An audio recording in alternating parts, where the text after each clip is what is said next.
But I very much disagree with a lot of things that this one doctor is always saying to her, because it's just so opposite of what I feel. And the thing that she was last saying was that there's always one thing. You may have a bunch of symptoms, but the root cause is one thing. And no, I don't believe that. No.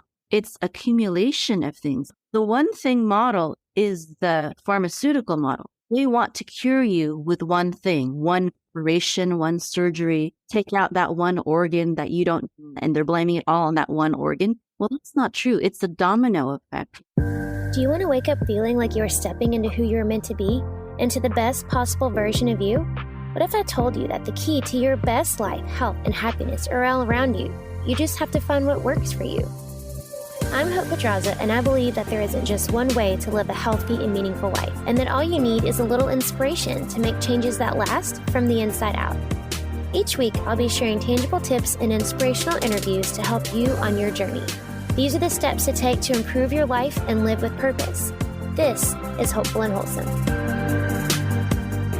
Hey y'all, welcome back to the show. Today I have on the show Mayim Vega, and Mayim was formerly a computer scientist at NASA, turned holistic healer. After getting married and starting a family, she had some really disappointing experiences with the conventional medical system and decided that she would become a naturopathic herbalist so she could really take care of herself and her family. She cured herself of migraines as well as many other problems that she and her families had. And she's been able to raise now 7 children without pharmaceutical drugs, doctors, or dentists, just from holistic healing. And we are talking today about becoming a holistic healer yourself and really the tenets that applies to that and the different parts of becoming a holistic healer and how it's not just one specific avenue, but it's putting all of these different modalities together from a holistic perspective to become a holistic healer and what that looks like. And she has some really good takeaways here you might want to take notes on. Of course, I'm going to have all the links to it, but some really great things that you can start implementing now. We talk about dental health and all the things we can do to avoid having the disappointing experience that so many of us have with the conventional medical system, and really being able to be our own advocate and be our own healer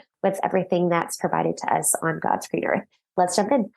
All right, y'all, let's jump in here. I'm here with Mayim, and we are talking about all things really holistic healing today. And Mayim has her own journey that we'll talk about, but she's going to share all of her deep insights and wisdoms around becoming a holistic healer. Thanks so much for joining me today, Mayim. Thank you for having me. I love your podcast. I've been really enjoying listening to it. You have a lot of interesting guests, and I hope I can be one of those. Totally. Of course. You're in good company. I'm excited about this one. So I want to talk, I kind of want to dive and get into the weeds here, talking about holistic healing, but I feel like we can't get to that until we kind of talk about your journey, because I think, like a lot of the interviews I'm sure you heard, everybody's kind of healing, becoming the healer kind of started with their own healing journey, right? And so you have kind of a similar story. So can you share a little bit about what your journey was like? Yeah, totally. That's really important. It's really important to know the origins. I think that when we know the origins of why people are doing what they're doing, then we can latch on to their mission and their vision. Yeah. And we can feel their passion and their compassion. Yeah. What they're doing. So yeah, I liked what I forgot what his name was. He was an author, and he talked about how stress, people try to avoid stress, but then stress can also be a really powerful learning tool to get you where you need to be. And I was like, yeah, I can totally relate to that with my own story. Yeah. I had some very, stressful near-death experiences. I know the lady that you just had on, she had a near-death experience. Yep. I felt like I was on my deathbed. Yeah. I had 2 children at the time. Now, I had a lot of bad experiences with the modern medical system before that. Yeah. But this was kind of like the final straw. Mm-hmm. So I was working really hard.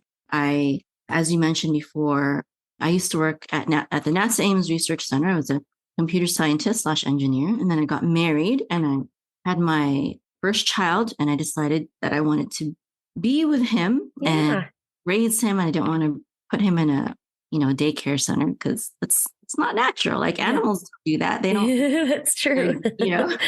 Put their kids in a daycare center.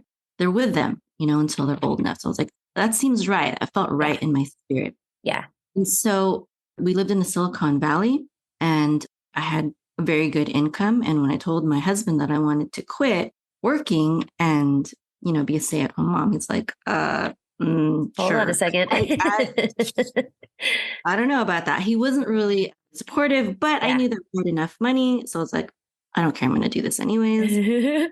And I started my first business, which was related to what I did at NASA.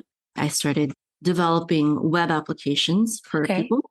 And, then I had 2 children, and developing my business and being a mom, it was a very stressful situation. And then normal businesses, they don't start making income for the first 3 years. Mm-hmm. And I had a very normal business, and that was exactly my case. And because of that, it was just extremely stressful and sleepless nights, because I would take care of my children in the daytime. And then at night, I would work. And I would squeeze in work in the daytime too, but I did a lot of work at night. So I was working very long nights, and trying to figure out how to run a business was very hard. And I was just in a lot of stress, and I started getting really bad migraines. And I felt like I was a healthy person back then, but I didn't fully understand the depths of holistic health and healing, because it's, most people think it's just like self-care or something like that. But, there's a lot to it. Yeah. That most medical doctors don't even know. Right. Yep. So I started getting these terrible migraines, and they became so bad that I thought I was on my deathbed. I was like, I can't sleep anymore. The Tylenol and, those other over-the-counter medications, they stopped working. Yeah. And so this one night, I just told my husband, I said, I don't know what's wrong with me, but I feel like I'm going to die. So I need you to bring me to the emergency room. Like, I really thought I was in so much pain. Yeah. And I had given birth to 2 children naturally. And so I feel like knew pain. I feel like I've given birth to 7 now naturally. Oh my gosh. I have a very high tolerance for pain. I don't scream when I give birth. I'm just like, it's just like it's hard work, but it's not pain. Yes. But this was pain. When I was feeling pain. And so we rushed to the emergency room with our babies, and hours and hours, and an expensive CT scan, and talking to nurses and the doctor. And, $4,000 later, they're like, there's nothing wrong with you. Oh my gosh. Here's some really strong painkillers. Go home. Send you on your way. There's nothing that we can do for you. Gosh. And something that one of your past guests said, he said, their machines and their education couldn't find anything wrong with him. And that's what the truth is. The truth wasn't that there was nothing wrong with me. Obviously, we're meant to have terrible migraines. Right. That don't allow us to sleep or function. Exactly. There's obviously something wrong. So that was not true, what they said to me. Yep. Okay. So, I took it was basically Valium that they gave me.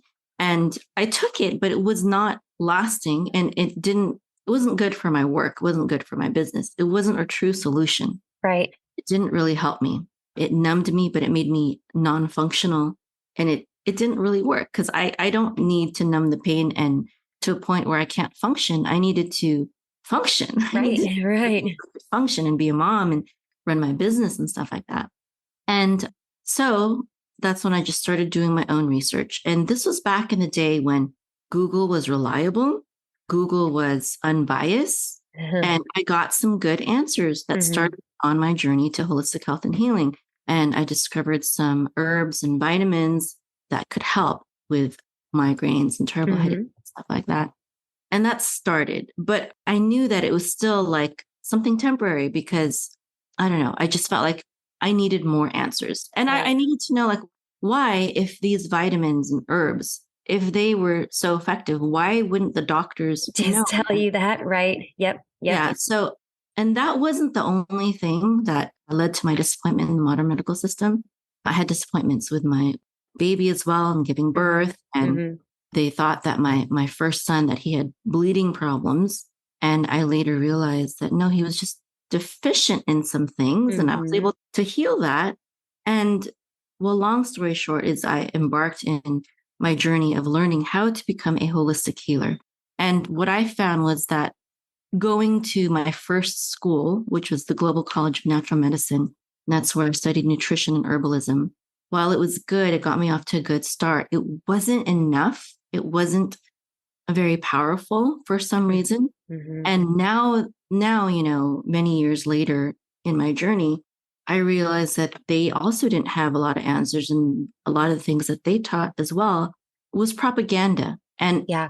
And maybe some of the things that I believe right now are still propaganda. So this journey of holistic health and healing, I really believe it's like a lifelong journey. Totally. And I don't believe that anyone has the answers, but we do have to take a look at who are the top holistic healers today. Who are the ones today that are really making a mark? And I found that the way that we know who the holistic healers are is that they are not supported by mainstream media. Right. They're usually actually censored or banned, or they're just not given very much attention because what they're saying is not popular yet. And that's always the case when new information, new scientific discoveries come out. There's those stages. There's like denial and then mockery. And then, it's almost like the stages of labor. If you stages of labor, first you're in denial, and then you freak out, and then you can finally prepare yourself to give birth. Right. And that's the same thing with the truth. It's like the world, humanity needs to give birth to certain truths in order to heal. And it's like a birthing process, and it can be very painful. It's interesting. My teenagers just went to a play called Radium Girls. And it was about it's way back when they started using radium I think it was to paint things. And these corporations, they just started using this toxic paint, and it was better when it was moist. So they would like lick it to make it, to just apply it better or something like that. And later on, like they started discovering how toxic it was, and people's like teeth and bones were falling off because of the toxin. But it's the same old story with, Agent Orange and, all of these things that we're spraying on our fields and injecting into our bloodstreams. It's the same story over and over and over again. The reason why we have to keep learning new truths is because new lies keep sprouting up. And I think the common thread for all of the lies that spread up is the love of money. The love of money. These corporations, they care more about the bottom line. And we can't blame it all on the corporations either. I think, for the users, for the consumers, I think we also have to blame our desire to always want something novel. And we don't appreciate enough tradition and the wisdom of our parents and our ancestors. Yeah. Yeah. So anyways, I don't know. I feel like I always ramble sometimes. Going all over the place. No, it was good. No. It's a part of your story. No, I love it. Okay. But anyways, yeah. So I have this training and certification program, and in it, I have put everything that I believe is the most important to know, to understand, to learn in our day. And I definitely imagine that with each generation, with each new discovery that comes, we will need to add to it. We will need to it. And, this is, I call my healing method the Aruka method. And Aruka, it means like long or whole, like long life, holistic, wholeness, and there's always things that attack us and try to take a piece, because a piece of our health and healing, a piece of the big picture, because it's really, one of my friends, she was saying she was studying with this one doctor that she follows. I always disagree. We have a lot in common because she's holistic minded, but I very much disagree with a lot of things that this one doctor is always saying to her, because it's just so opposite of what I feel. And the thing that she was last saying was that there's always one thing. You may have a bunch of symptoms, but the root cause is one thing. And I'm like, no, I don't believe that. No. It's accumulation of things. Exactly. The one thing model is the pharmaceutical model. Yeah. They want to cure you with one thing, one drug, one operation, one surgery, take out that one organ that you don't, and they're blaming it all on that one organ. Right. Well, that's not true. It's a domino effect, So when I healed myself of migraines, I started with B vitamins. Right? And I was like, well, okay, my body needs B vitamins, because when I take it, it makes me feel good. So my migraines go away. Then the question is, why am I deficient in vitamins? And then I realized that it was because I was trying to, at that time, go vegan. I was vegetarian. I was trying to go vegan. Why was I trying to go vegan? Because of some disinformation, because of some lies that I had swallowed from the holistic movement, from the health movement.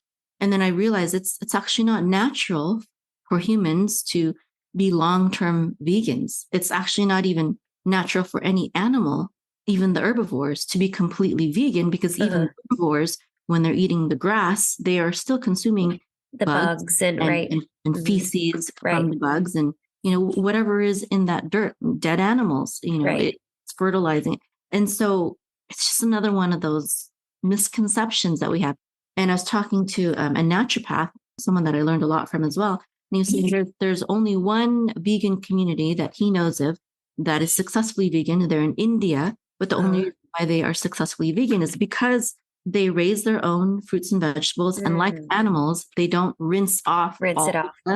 Bugs and dead bugs and feces and all that. So they're also truly not really vegan. Right. Well, and they probably, are using traditional farming methods and not conventional farming where all their soil is like completely depleted of everything. There's another one. Yes. Yep. And there's another factor. It's not one thing. Exactly. It's many things. Exactly. That are chipping away, slowly eroding our health. Yep. So, yeah. Yeah. I had an interview earlier today and we were talking about that too, because she specializes in helping kids with autism and ADHD and doing lifestyle medicine and stuff. And we were talking about that too, because she was saying, I know people would love for me to say like, it's this one thing that's causing the prevalence of autism. She's like, but you can't say that. Like it's a culmination of all of these different things. And then there's eventually one thing that kind of breaks the camel's back and kind of throws the whole thing off kilter.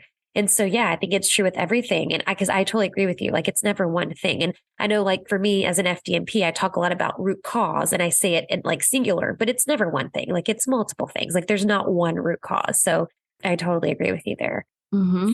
I mean, you could sum it all up into one phrase. Right. Really, there's a whole bunch of parts to that, right? Yes, exactly. Yeah. So when you were on your own healing journey and you were kind of figuring these things out, and I know, you teach so many different aspects in your certification program to help people become holistic healers. Herbalism is a big one that you talk about, herbalism and orthomolecular nutrition. So I kind of wanted to touch on those and kind of dig a little bit deeper into those. And so what do you think as far as herbalism? I guess, can you tell us a little bit about what that means? And then are there, I like that you were talking about kind of like lies and myths and stuff. Are there things like, what are kind of maybe preconceived notion or misconceptions people have about herbalism and what herbalism is? Sure.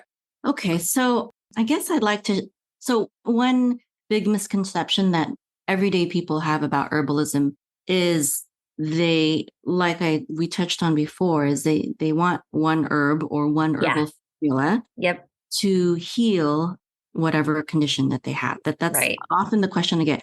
What herb can I take for this? A formula for this.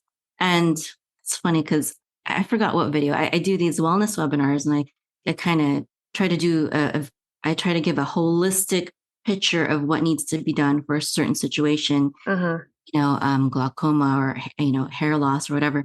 And this one video I made, someone said, your videos it was a comment. I'm adding the emotion to it. Yeah. I don't know how they just wrote it, but these might not even be their exact words because I don't remember their exact words because I deleted it. What I got in my mind was, why are your videos so long? Why don't you just get to the point? And I'm like, what are you talking about? The whole thing is the point. What? You were looking for like some secret ingredient, right? The magic pill. Formula? Yep, the magic pill. You have to fully understand. You have to wrap your mind around it. It's a lifestyle change. Right. Because let's say there is, for example, if I just did the B vitamin, right? If I only understood the B vitamin and I didn't understand what was causing my lack of, of B, which was the diet, then I wouldn't have sought to change my diet. And then I would have been continually just putting like a Band-Aid on a tire. We're really to change the tire if the hole is that bad. That's a terrible analogy. No, it's a good analogy, actually. I think it was a no one great puts one. a Band-Aid on a tire. Whatever. The point was made. I thought it was a great one.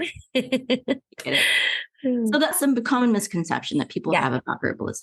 Another misconception that I feel like herbalists have and herbal schools have about herbalism is that, and I got caught up in this when I first learned about, because my first school, I studied nutrition and herbalism.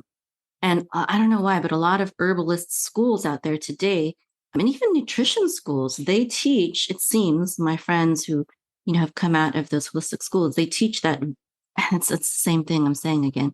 They teach, number one, that veganism is the ideal diet and everyone needs to be vegan. They don't say that out loud, so directly, but the way they present the information, it's kind of like what you get out of it in the end. And then a second misconception that I feel like a lot of herbalists have, that is that vitamins are dangerous and that you need to stick with herbs and things that are natural only. And I guess I'm saying very negative things about herbalism. I love herbalism. Like, I have some awesome herbal formulas that have healed me and so many other people of so many things. I'm not trying to, we're talking about misconceptions, right? Yeah, no, totally. Yes, totally. Yes, for sure. Okay, let me say something positive now about herbs, lest I, lest I become known as the herbalist that hates on herbalism. I don't want to do that. Herbs are so extremely powerful. And probably my most famous wellness webinar that I made, or actually it's two of them, they're related. It's about how to avoid dentists and heal cavities naturally. It's this herbal calcium tea formula.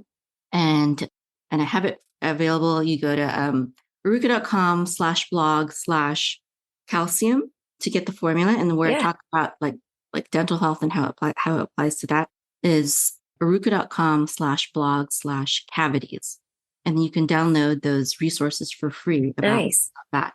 Yeah, that's awesome. Well, because you said, and interrupting here, because I know I was reading that you helped your kids avoid doctors and even dentists. So I would believe you that you know what you're talking about when you're talking about cavities. Yeah. It's funny because I have very bad dental health. I have a sweet tooth.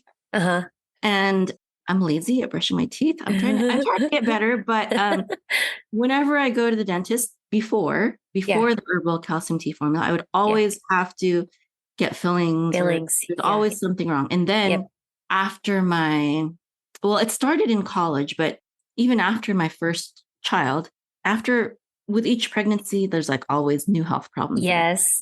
Something comes up. So I started having this terrible bleeding problem where I would just bleed. My gums would just all the time, like every day. And I would floss, I would brush. Back then I would like try to brush my teeth every single day and floss at least once a day. And dentists were like, well, you're just not flossing good enough. And you're not brushing good enough. And you need to, blah, blah, blah. And I'm like, I don't know what to do. So then I found this herbal calcium tea formula, but I didn't take it for my teeth at first. I was taking it for this weird knee joint problem where I was pregnant and my knee would get dislocated. Very, very painful. And I'd pop it back in place. So it would very easily just dislocate. I'd have to pop back in place. And I asked, this is before I studied the herbalism nutrition. My husband's mother is a nurse, but she's also into holistic, things. Oh, nice. And so I asked her, what can I do about this weird joint popping thing?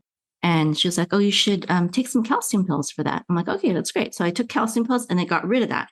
And then later on, I started studying nutrition and herbalism, and I found this herbal formula. And master herbalist John R. Christopher, he's no longer with us. He passed away, but he's one of the big influences in my life. And my students study his work. He recommended this herbal calcium tea formula instead of calcium. And I was like, okay, well. And as I was studying herbalism, they were giving vitamins a really bad rap. So you need to find a natural alternative. So I'm like, okay.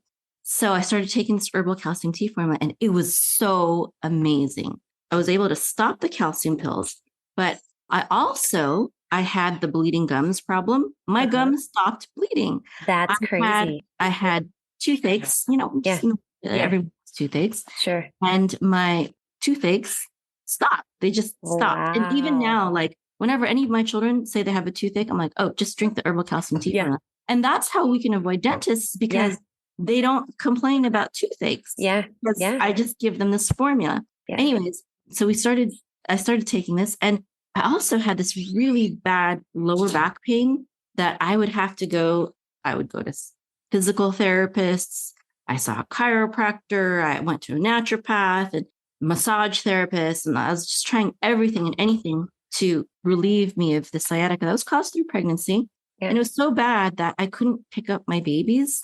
So it was very painful to pick up my babies. So the only time I'd pick them up is to put them in a stroller or to put them in a car seat. And like, I would do the laundry because I had to, but that's it. Like after that, I waited for my husband to come home to bring the laundry up the stairs. So it was really, really bad. And I wasn't expecting to be healed of all these things. That's crazy. Yes. Yeah. So amazing.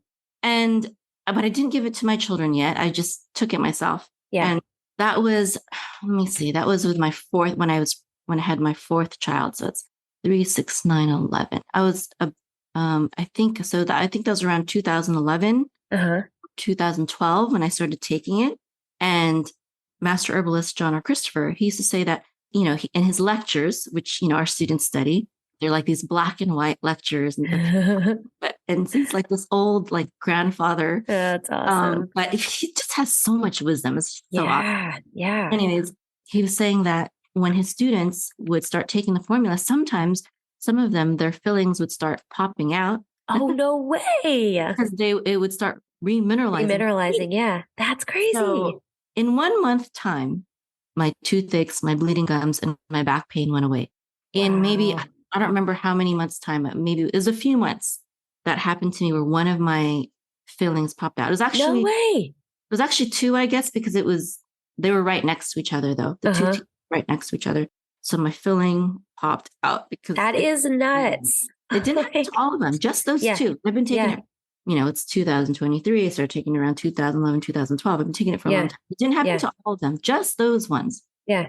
And I was like, oh, this is so painful. What do I do? Should I go to the dentist? Right. What do I do? And I decided, I'm like, I don't recommend everyone do this. Okay. But what I did is I was like, because I love being experimental. And I really think that that's an attitude that you have to have if you're going to be holistic is it's like, it's a brave new world. It is. Right. You got to see what works. Yeah. And you have to be willing to take that authority and be your own doctor. Exactly. And understand that like I have friends who are medical doctors, so I never have to go and see an actual doctor. I'll just ask my friends like, hey, what do you think of this? What do you think of this? And usually what I appreciate doctors for is their diagnosis. Right. But not the tests. I really don't like all the tests and stuff. I haven't been for a very long time. And then after they give me the diagnosis or what they think it is, then I'll treat myself with herbs or orthomolecular nutrition or something. Right. So I lost my place. Yeah. What was I no, that was it. Yeah. Just, your journey with the herbs and how you've been able to help cure things in yourself with the herbs. Yeah. Yeah. So the herbal calcium tea formula, I forgot where I was going with that though. I'm sorry. Yeah, no, it's fine. I was just asking you were saying you wanted to say something positive about herbalism. So you're talking about your journey with the calcium. Oh yeah. This is what I wanted to say. I remember now. Oh my goodness, having a brain fart right now. Okay. So 2000, when was it? I went back to the dentist. I think it was 1 or 2 years ago, around 2021. And the reason why we went back is because my teenagers, they wanted to, not braces, but Invisalign. Invisalign, yeah. I wanted Invisalign. So no one will do that if you haven't seen a dentist first. Right. They've never seen a dentist. So they went. And so we got the dental insurance. So we're like, okay, well, let's just all get checked up and see how it is. And I went from always having to get my cavities filled to when I went back to the dentist, they're like, oh, your teeth are great. You have no cavities. I was like, wow, that's awesome. I haven't been to the dentist in like how many years? Over 10 years. And where it used to be like, oh, I have cavities all the time. Right. And he showed me the x-ray. He's like, I told him about the herbal calcium tea formula that I was taking. And he showed me the x-ray. He's like, yeah, I can see where it's been remineralizing your teeth. You could see That's crazy. the You new could layer or see it. whatever. It was a Yeah. little different from my Yeah. bone. It's like, that is so awesome. That's And nuts. that's when I started giving it to my children. Yeah. Now we're taking it. Now we're all taking it. Like the whole Yeah. family is taking Yeah. it. Yeah. And you take it regularly? Is it like a regular thing that you take as a supplement? Like every other day. Okay. About every other day. Yeah, that's Yeah. very regular. We have a French press, so we make a big thing Yeah. and then we divide it amongst all of us. Like Uh-huh. take the adults, the big kids, the teenagers will take a full cup, Uh-huh. and the kids will take a half a cup. Yeah. And That's amazing. well, I mean, and people can get the formula if they want. So Yeah. I won't go into the proportions. Yeah. Yeah. I'll for sure put links there so y'all can go check that out because I know people, well, it's funny because that we're talking about like dental things because I have a few clients right now that, had dental issues in the past or like consistent dental issues. And then one of my clients is looking for a biological dentist to take her amalgam fillings out because she's like just convinced that that's causing a lot of things. And I've heard that with so many people in the FDN world, how they have all these symptoms and, talking about headaches, whether it's headaches or migraines and people with anxiety and all these things. And they go get their amalgams taken out. And it's like, I mean, it's literally like a switch flips and all of a sudden all these things, because it's toxic metals in those fillings. So yeah, I mean, I'm a firm believer in being able to do other things besides, getting fillings and stuff. And there are all alternatives. So I love that you have that recipe. So I'll for sure put the formula, a link to that on the show notes. People can check that out. That's amazing. Yeah.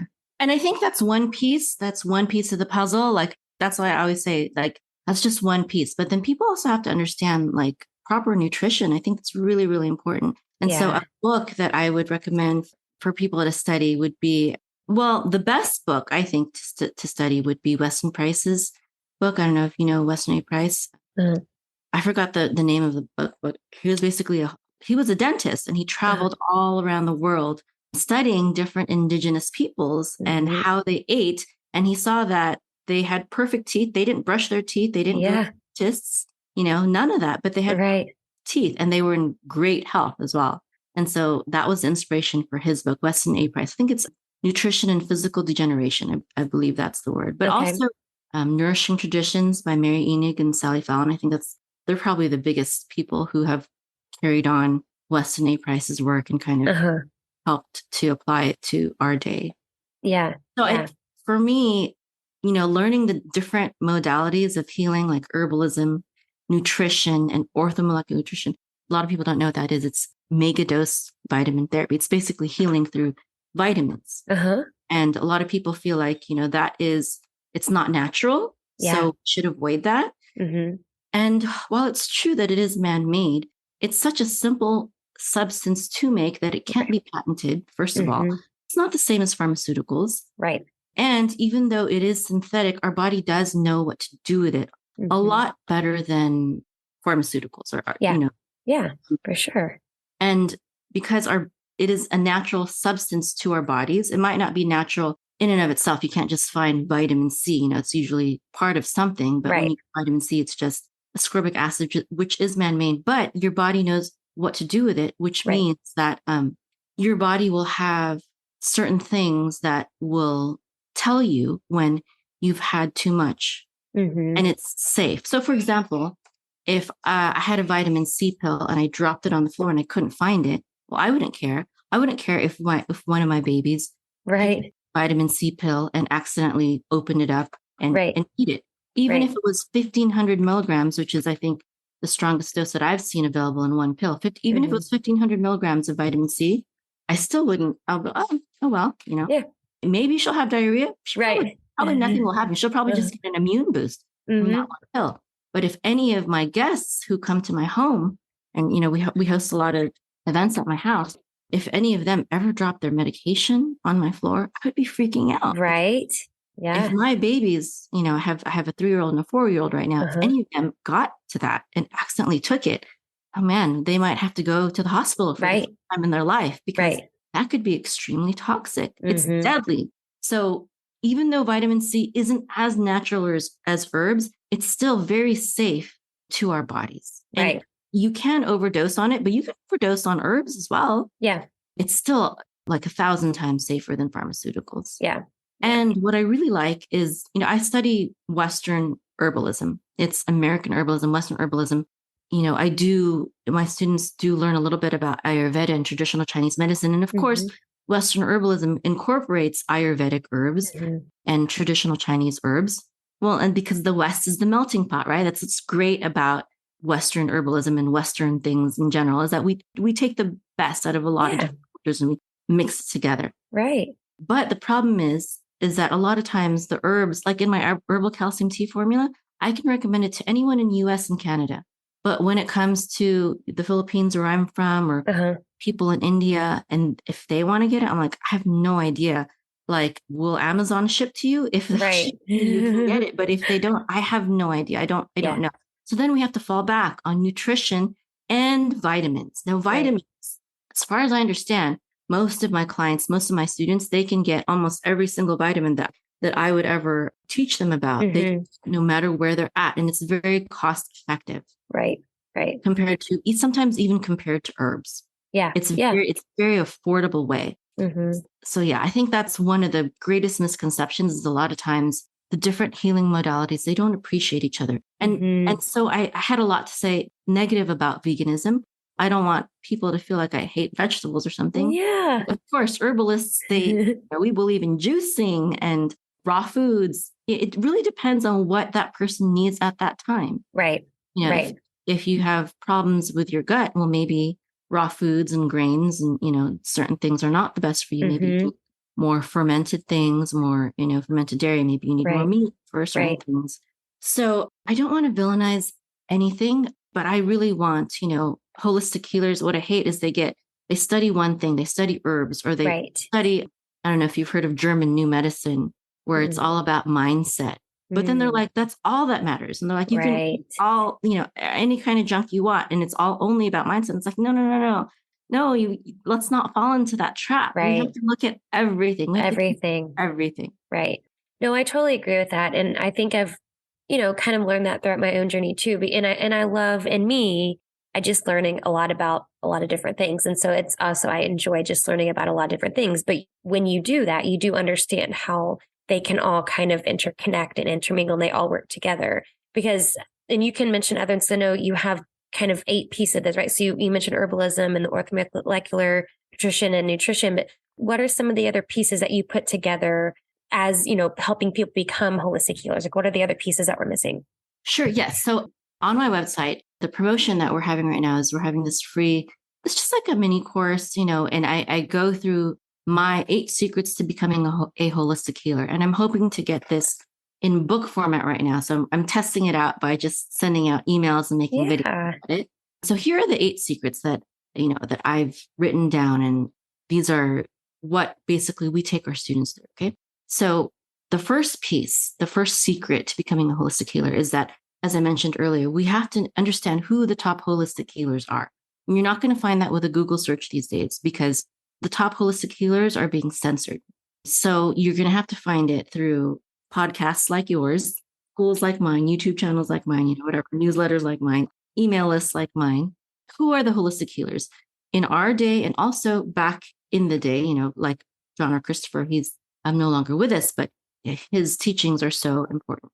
The second secret to becoming a holistic healer is we have to understand what the basic holistic health foundations are, just basic principles: air, water, sunlight, what the toxins are, what the top toxins are in our world today. And I say basic, but again, most medical workers don't even know what these are. Right. They don't know either because, well, first of all, medical schools usually don't teach them. And then they're not going out and learning them themselves because it's considered taboo to even acknowledge that these things could be dangerous. A lot of propaganda, a lot of things that we have to really undo, And then the third secret is to understand diet, different, the various diet theories, and orthomolecular nutrition. I put them both together because they both have the word nutrition in it, right? Like diet provides nutrition, and then vitamins and supplements also provide a form of nutrition. That's, I think, a very important part of it. And with the recent health crisis, also, I'll use the word health crisis so we don't get dinged on social media. Yes, right. There was a recent health crisis that has gone on in our recent past, simple, low cost vitamins could have and have Yeah, to heal totally. thousands of people, Mm-hmm. but they were not made mainstream because they were not profitable. That's the bottom. Mm-hmm. Right. Anyways, okay. And then the fourth secret is to understand the power of modern and ancient herbalism. And we talked about a little bit about that. One formula that healed me and so many of my other friends of various things, cavities, joints, arthritis, heart palpitations, back pain, bleeding, all sorts of things in one herbal formula. That's the beauty of herbs. And it's the exact opposite of pharmaceuticals. You take one drug to, get rid of one symptom and it causes to take yep, other exactly. problems, which Yep. then you need other drugs which cause other problems. Whereas when you take herbs, it's like the opposite. You take one herb and it heals you of so many things. So wonderful. Now, the fifth secret is naturopathic healing. And I consider naturopathy really when you put everything together, when you put nutrition together with mindset and herbalism and avoiding toxins and detoxification and understanding how to deal with stress, all those things, that is what I consider naturopathy, homeopathy, massage therapy, all of it is part of it. And naturopathy is understanding like that all of it is important and understanding that people don't need just to go to an herbalist or a nutritionist or whatever. People, healers need to be well-rounded. They need to understand the big picture. And that is naturopathy. And then the sixth, I think I'm on number 6. Yeah, which I think so. 6. I'm looking at my chart right now. Is just understanding the different life stages and leading killers. Because as holistic healers, even if you market yourself for one thing, when people know what you are, what you do, they're going to ask you for a lot of other things too.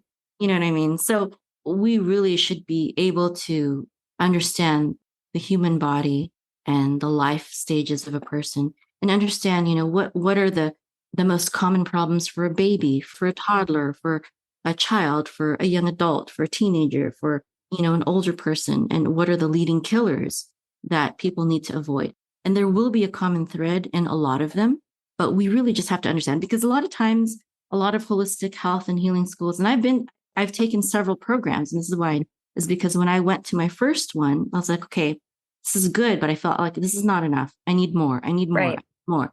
And then finally now, after, I don't know how many programs I've taken, I'm like, okay, now I get the big picture. Yep. Yep. And so, so just understanding how to apply herbs and orthomolecular nutrition and all that to the different stages is so important. Yeah. And then the next piece that we study is life coaching and health coaching. Health coaching is really just part of life coaching, right? Right. And life coaching is such a generic term. Like people use it to apply to a lot of different things.